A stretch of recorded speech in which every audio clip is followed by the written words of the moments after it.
ભરૂચ જિલ્લામાં આવેલા વાલિયા તાલુકાના જામણિયા ગામમાં છેલ્લા 20 વર્ષથી પ્રાથમિક સુવિધાઓથી વંચિત રહેલા આશરે 2000 જેટલા ગ્રામજનોએ આવનારી ચૂંટણીનો બહિષ્કાર કરવાની ચીમકી આપી છે। રસ્તો નહીં તો મત નહીંના સૂત્ર સાથે ગામ લોકોએ હવે સ્પષ્ટ શબ્દોમાં જણાવ્યું છે કે જ્યાં સુધી રસ્તો નહીં બને ત્યાં સુધી કોઈ મતદાન નહીં કરે તેવું એલાન કરવામાં આવ્યું છે। વાલિયાના જામણિયા ગામના ગ્રામજનો બિસ્માર રોડના કારણે ભારે મુશ્કેલીનો સામનો કરી રહ્યા છે। સંપૂર્ણ આદિવાસી વસ્તી ધરાવતા આ ગામને મુખ્ય માર્ગ સાથે જોડતો 3 કિલોમીટરનો રસ્તો અત્યંત બિસ્માર હાલતમાં છે। 1994માં બનેલો રસ્તો 2006માં છેલ્લે મરામત થયો હતો, ત્યારબાદ કોઈ કામ થયું નથી। વરસાદી મોસમમાં તો ગામ સંપર્ક વિહોણું બની જાય છે। ગામમાં પાણી, આરોગ્ય, વીજળી અને સ્મશાન જેવી પ્રાથમિક સુવિધાઓનો પણ ગંભીર અભાવ છે। પીવાના પાણી માટે પૂરતી વ્યવસ્થા નથી। નલ સે જલ યોજના હજી સુધી પહોંચી નથી। આરોગ્ય કેન્દ્રના અભાવે સગર્ભા મહિલાઓને રસ્તામાં જ પ્રસૂતિ થવાના બનાવો બને છે, જ્યારે ગંભીર બીમાર લોકો સમયસર સારવારના અભાવે જીવ ગુમાવે છે। ગામના વિદ્યાર્થીઓને શાળાએ જવા માટે 3 કિલોમીટર દૂર ચાલવું પડે છે। રસ્તાની ખરાબ હાલતના કારણે તેઓ બસ ચૂકી જાય છે અને અભ્યાસથી વંચિત રહે છે। વાંકલ BA કોલેજમાં અભ્યાસ કરતી વિદ્યાર્થીનીએ જણાવ્યું હતું કે રસ્તો ખરાબ હોવાથી ઘણી વખત કોલેજ પહોંચી શકાતું ન હોવાથી અભ્યાસ ઉપર અસર પડે છે। ઘણી સરકારો આવી ગઈ પણ અમારી સમસ્યા યથાવત છે। હવે અમારો વિશ્વાસ તૂટી ગયો છે। મારું નામ ચૌધરી પ્રીતિ છે। હું જામણિયા ગામની રહેવાસી છું। હું વાંકલ BA કોલેજ કરું છું। મારે આટલેથી ચાલીને જવા માટે બહુ તકલીફ છે। આટલેથી આશરે 3 થી 4 કિલોમીટર ચાલીને જવું પડે છે, જેમાં કેટલીક વાર બસ પકડાય છે અથવા છૂટી પણ જાય છે, જેમાં પાછા પરત આવવું પડે છે, જેથી પરત આવવું પડે છે અને અભ્યાસથી વંચિત રહેવાય છે। કેટલીક વાર મારા સાથેના મિત્રો પણ બસ છૂટી જાય છે અને તેઓ પાછા પરત આવે છે અને તેઓ પણ અભ્યાસથી વંચિત રહે છે। આશરે 20 થી 25 વર્ષ થયા આ રસ્તો બન્યો નથી, જેથી અમને જવામાં પણ ખૂબ તકલીફ થાય છે અને આવવામાં પણ। અને ચોમાસામાં તો ભરપૂર પાણી હોય છે, તેથી ચોમાસામાં તો બહુ તકલીફ થાય છે। કેટલીક વાર તો એવું બને છે કે ચાલતા જવામાં તો શિયાળામાં તો એમ અંધારું હોય, તેથી બીક લાગે છે અને ક્યારેક આવતા પણ અંધારું થઈ જાય છે, તો રસ્તો સુમસામ હોય છે તેથી બીક લાગે છે। આમ તબીબી સારવાર પણ યોગ્ય રીતે મળતી નથી।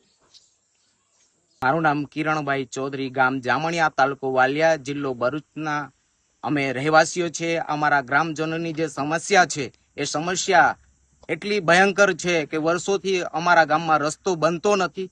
આવવા જવામાં ઘણી બધી હાલાકી ભોગવવી પડે છે, કે આરોગ્ય ખાતાની વાત હોય કે પછી બાળકો અભ્યાસ કરવા માટે જતા હોય। અમારા ગામમાં 8 ધોરણ સુધી છે, પછી 9મા ધોરણથી 12 અભ્યાસ કરવા માટે જવું પડે છે, તો ઘણી બધી સમસ્યાઓ હાલાકી ભોગવવી પડે છે। ચોમાસામાં ઘણું પાણી હોવાથી ઘણા ખાડા હોવાને કારણે ઘણી બધી સમસ્યાઓ થાય છે। અમારા બાજુમાં સુરત બોર્ડર છે, અમારું સેવાડાનું ગામ છે ભરૂચ। અમારું જે બાજુમાં સુરત જિલ્લામાં અમે જોઈએ તો ત્યાં રોડ સારી સુવિધાઓ છે, પણ અમારા ભરૂચ જિલ્લાની અંદર આ સેવાડાનું ગામ અમે હરેક લાભથી વંચિત રહી જાય છે।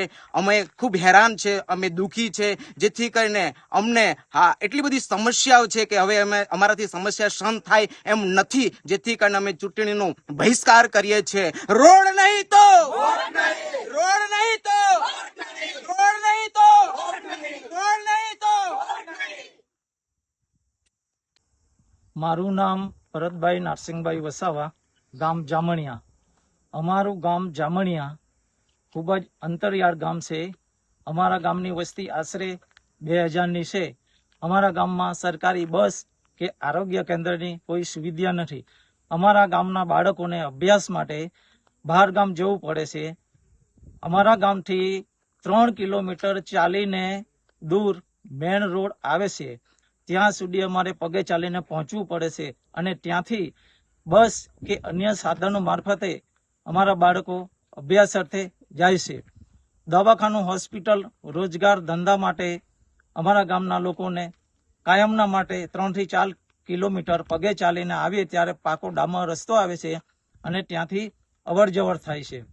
ઘણી વખત એવો પણ બનાવ બન્યો છે કે બીમાર માણસને દવાખાને લઈ જતા એ રસ્તામાં દમ છોડી દે છે, જેથી ખૂબ જ નુકસાની થાય છે અને ઘણી વખત પ્રસૂતિ મહિલાને પ્રસૂતિ માટે દવાખાને હોસ્પિટલ લઈ જતા રસ્તામાં પ્રસૂતિ થઈ જાય છે અને જીવનું જોખમ ઉઠાવવું પડે છે. આમ અમારા ગામના લોકોને તથા બાળકોને ભણવા જવા માટે દરરોજ 3 કિલોમીટર ચાલીને આવે. કોઈક વખત કાચા રસ્તાને હિસાબે ચાલતા બસ પણ છૂટી જાય છે અને વિદ્યાર્થી તે દિવસના અભ્યાસથી વંચિત રહી જાય છે. દેશમાં સરકારે ખૂબ જ સારી પ્રગતિ કરી છે. ખેતી, આરોગ્ય, વિજ્ઞાન, ટેકનોલોજી, રમતગમત દરેક ક્ષેત્રે ખૂબ જ પ્રગતિ કરી છે અને સરકાર પારદર્શક રીતે કામ કરે છે. પરંતુ છેલ્લા 20 વર્ષથી અમારા ગામનો કાચો રસ્તો બિલકુલ ખોદાઈ ગયેલો છે અને 20 વર્ષથી બિસ્માર હાલતમાં પડેલો છે અને ગામ લોકોને અવર જવર કરવા માટેની ખૂબ જ તકલીફ પડે છે. સરકારશ્રીને અમારે ધ્યાન દોરવું છે કે અમારા ગામના ભણતા વિદ્યાર્થીઓનું, બીમાર માણસોનું, પ્રસૂતિ મહિલાઓને ધ્યાનમાં લઈ અમારા ગામનો રસ્તો વહેલામાં વહેલી તકે પૂર્ણ કરી આપે એવી અમારી ગામજનોની માંગ છે. અમારી ગામજનોની માંગ પૂરી ના થાય ત્યાં સુધી અમે હાલની સ્વરાજ્યની ચૂંટણીમાં કોઈ મતદાન કરવાના નથી અને આજે હાલની જે ચૂંટણી આવી છે એનો અમે બહિષ્કાર કરીએ છીએ, જેની નોંધ લેશો. જી. ધર્મેશ રાણા, દ્રષ્ટિકોણ ન્યૂઝ, અંકલેશ્વર.